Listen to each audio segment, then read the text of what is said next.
Manuelo the Playing Mantis by Freeman.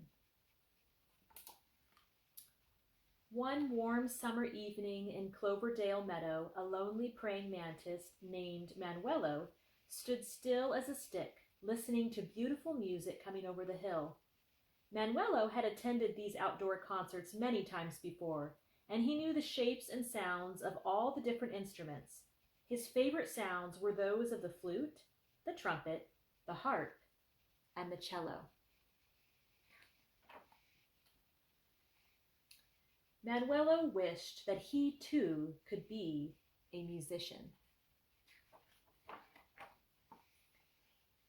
When the concert was over, he climbed down from his perch in the thicket and went home to the pond.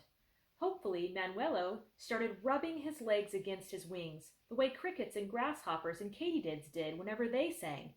But as hard as he rubbed, he heard only silence and the clicking of a cricket coming nearer and nearer.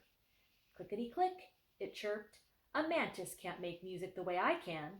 And then, just as quickly as it had appeared, it disappeared behind the tall grass.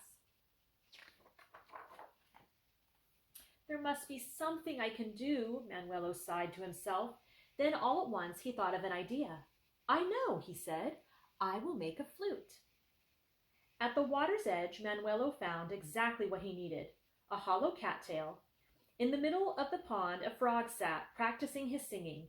He stopped his croaking and watched as Manuelo clipped off one of the tall reeds and nipped several tiny holes along its stem. But when Manuelo held up his flute and began to blow, not a sound came through, not even a toot. Grump, grump, croaked the frog. We frogs know how to croak. Now that is music.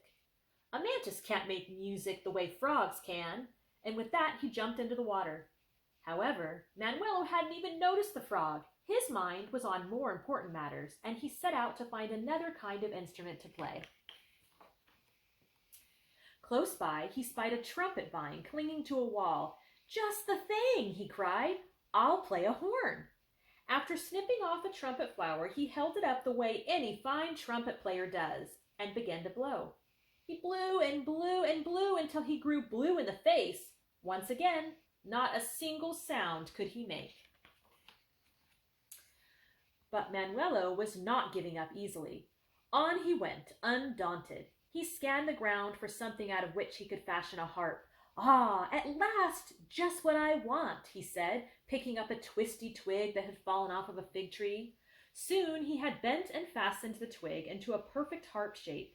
For strings, he found some strands of an old cobweb that had stretched across the lowest branches of the fig tree. Now he was ready to sit and play his harp. But when he began to stroke the delicate strands, they broke off one by one, all because of his snippy claws. No, indeed, the harp was not meant to be his instrument. Poor Manuelo sat there feeling very sad. He loved music so much, and yet he could not make any.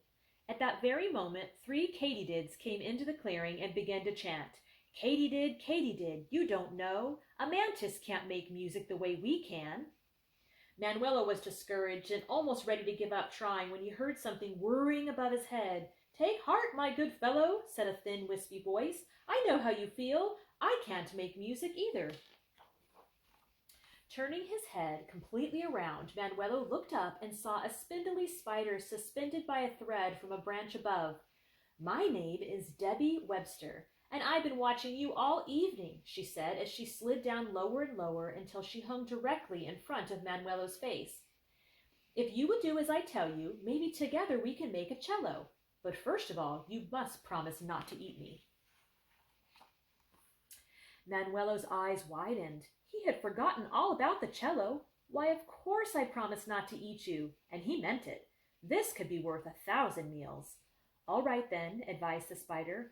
First, you must fetch me an empty walnut shell and a stick with a curlicue on the end. Without asking any questions, Manuelo went off searching everywhere. In hardly any time at all, he found half a walnut shell and a stick with a curlicue on one end. Tucking them both under his arms, he rushed back to his spindly spider friend.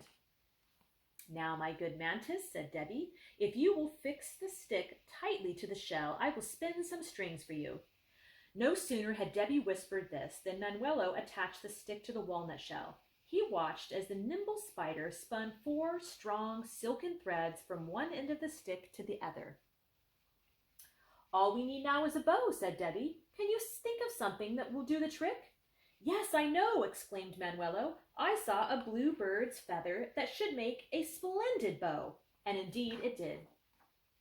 At last Manuelo was ready to play his cello. Taking the bow in his right hand, he began moving it softly across the silken strings. And as he bowed back and forth, the most beautiful melody filled the night air. Debbie swayed to and fro, keeping perfect time to the music like a pendulum. Gradually, from the grassy glade, from behind the fig tree, and from out of the pond, crickets, grasshoppers, katydids, and frogs came creeping forward, making a wide circle around Manuelo. As they listened, each creature could not resist joining in with the cello's mellow music. Soon everyone was taking part in the concert with clicking, fiddling, wing-singing, and deep-throated croaking. Never was there a more glorious insect symphony. On and on, far into the night, Manuelo played, to everyone's delight. As the first glow of dawn lighted the morning sky, Manuelo rose slowly to his full height and stretched his arms out wide, a sight which served as a warning to the rest of the orchestra to take leave. Manuelo waited for Debbie Webster to slide down inside the hollow nutshell. Then he slung the cello over his shoulder and strode across the meadow to his home in the thicket. And every summer night thereafter, Manuelo played his cello while Debbie swayed back and forth by his side.